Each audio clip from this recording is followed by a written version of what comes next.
Hey guys, welcome to the Liberal Hive Mind, a channel solely focused on exposing the abundant hypocrisy of the left. You know what I love? I love when something goes from speculation to basically confirmed. The left has taken yet again another huge L today. They've been going on and on about the constitutional crisis that the country is facing, right? And of course, they've all been defending Judge McConnell, the federal judge that's blocking Trump's, what I view as a perfectly legal pause on US aid and foreign aid spending. The way the left is presenting this story, the judge is totally acting within his authority, but my outlook has been a little bit different. I've said basically since the start that this guy is giving me total left-wing activist judge vibes. But of course you can't go on vibes alone and you can't go on speculation alone. And so today it's one of those days. The speculation essentially gets confirmed, I guess we were right, as an old clip of this Obama-appointed judge is identified and released to the public, and whoa, would you look at that? He's a total Democrat crony. Judges are supposed to be neutral arbiters of the law, right? Especially if they're ordering injunctions like this. But this guy is a total anti-Trump partisan, who back in 2021 likened Donald Trump's first term to the Civil War and Jim Crow era. Clearly, there's a conflict of interest here, and of course this video now adds more validity to the argument that what this judge is engaging in is likely political warfare and it's beyond disgraceful. We got some stuff to get into, so let's roll the tape. Okay, so let's first start off with this clip right over here that was posted on Amuse by X. The caption writes, "Lawfare. The Obama-appointed judge that threatened the Trump administration with arrest if funding was not restored to US aid previously likened Trump's first term to the Civil War and Jim Crow and compared Trump to a tyrant in 2021 video footage uncovered by Natalie G. Winters. Judge McConnell is an activist who has no business sitting in judgment of the president or his administration. Take a look." What's happened over the last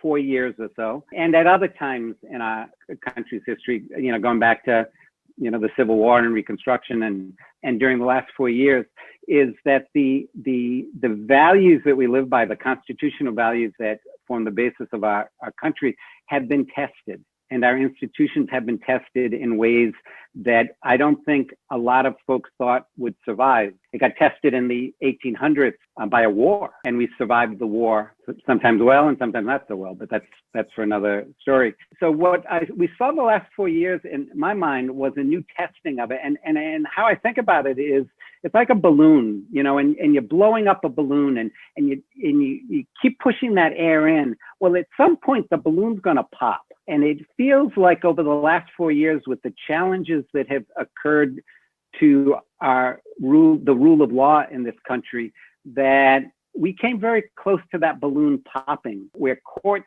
stand and enforce the rule of law that is against arbitrary and capricious actions by what could be a tyrant or could be whatnot. We saw plenty of examples of that recently. It enforces our values. Our values, in a legal sense, are the Constitution. And we saw, and there are plenty of examples over history, and there's plenty of examples over the last 4 years through government actions. When you're sentencing someone, when we talk about sentencing, that you have to take a moment and realize that this, middle-class, white, male, privileged person needs to understand the human being that comes before us, that may be a woman, and may be black, may be transgender, may be poor, may be rich, may be whatever, may have experiences that aren't yours, and you have to walk in their shoes and understand that the law applies to them where they are, and then you have to apply the law accordingly. I mean, come on, what kind of joke, what kind of absurdity is this? I mean, just based on his own words there, it's pretty obvious that this judge should have recused himself from this case, and he knows that. He also probably knows that what he's doing is unconstitutional. He knows that executive authority is not his to block, but clearly he doesn't care, because he's not a real judge, he's a Democrat activist who's participating in the resistance against the authoritarian Trump regime. In other words, he's living in frickin' Democrat delusion. And so clearly, once again, we're in one of those situations where the left, along with their propaganda shill actors in the mainstream media, were right, but for the wrong reasons once again. I guess we are in a constitutional crisis, just not for the reason that Democrats are suggesting. No, quite the opposite. This judge and these activist judges that are attempting to block and sabotage Donald Trump in their resistance efforts, they are the face of the real constitutional crisis. CNN's Scott Jennings actually nailed it in this clip. Well, I think there's a difference between saying whether you're complying with the law and then you have these individual district court judges setting effectively broad federal policy that is specifically reserved for the president of the United States. I think we do have a constitutional crisis, and it's being caused by these judges. They're not here to tell us. They're not here to tell us how to spend the money. They're not here to set broad federal policy. That is the president's job as elected by the people. These judges are supposed to be settling discrete, specific matters, not policy setting. I think Vance is right. I think Trump has a point. And these judges want nothing more to continue the lawfare against Trump. He's absolutely right. Just as we covered in a previous video, these judges do not have the power to wield executive authority. It's so blatantly obvious what's going on here. Simply what's happening is the bureaucratic regime are reacting like white blood cells in their effort to protect the corrupt Washington body. I don't see the justification for these actions. And it's not just the legal justification, it's also the moral and ethical justification. They've built this premise, everything that they're doing, it's all built on a mountain of lies. They've tried to create this framing as if what Elon Musk is doing is just so wholly unacceptable and unconstitutional, but it's not. It's common sense and it's the right thing to do. And facing all the attacks, Elon Musk was actually summoned to the White House, to the Oval Office, to basically give the American people the rundown on what he's doing.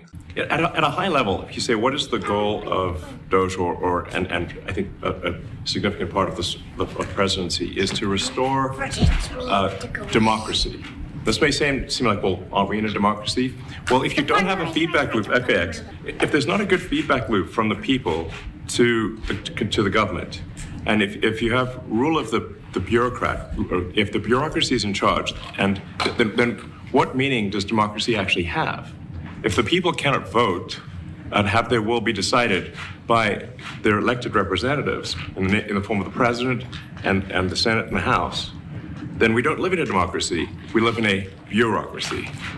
So it's incredibly important that we close that feedback loop, we fix that feedback loop. The public's elected representatives, the president, the House, and the Senate, decide what happens, as opposed to a large, unelected bureaucracy. But you can't have an autonomous federal bureaucracy. You have to have one that is responsive to the people. That's the whole point of a democracy. If you asked look at the founders today and said, what do you think of the way things have turned out? Well, we have this unelected, fourth unconstitutional branch of government, which is the bureaucracy, which has, in a lot of ways, currently more power than any elected representative. It does not match the will of the people. So it's just something we've got to fix. And then we've also got to address the deficit. So we've got a $2 trillion deficit. And if we don't do something about this deficit, the country's going bankrupt. It's really astounding that the interest payments alone on the national debt exceed the Defense Department budget, which is shocking. We spend a lot of money on defense. So what I really want to say is, it's not optional for us to reduce the federal expenses. It's essential. It's essential for America to remain solvent as a country.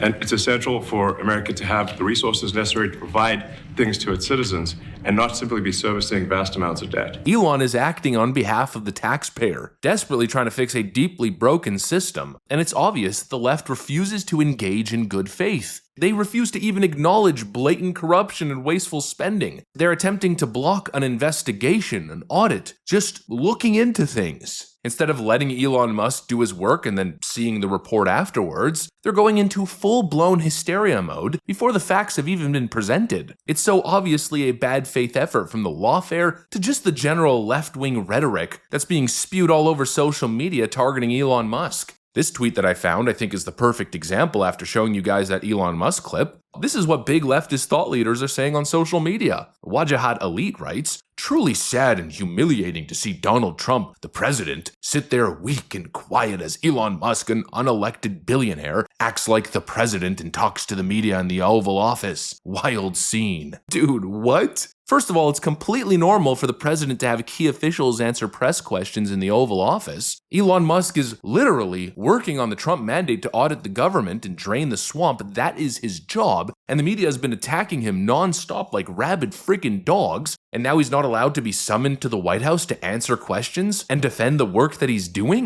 Give me a freaking break. What a weak, bad faith argument. And at this point, they've been totally exposed. They have totally exposed themselves. The dishonest grifter activists who are pushing all of this nonsense and enabling the sabotage, basically building the narrative for everything to be built upon. And then, of course, what are they building? A lawfare campaign to sabotage, block, and disrupt the Trump administration at every point in turn. They've completely exposed themselves. The partisan actors pushing this bad faith rhetoric, and the activist judges who clearly have a conflict of interest and a bias. I simply cannot accept the left-wing mainstream media outlook here, that these judges are beyond question, that their credibility is unimpeachable. There is a problem with left-wing activist judges who continue to abuse their authority, and it's all going to come to light. I mean, as if it hasn't already. The Trump administration is now getting ready to take on all of these activist judges. We have so many unelected judges who are trying to control government spending, and there is a clear separation of powers. You know, they're doing it to Elon Musk, who is a great man and a good friend at Doge.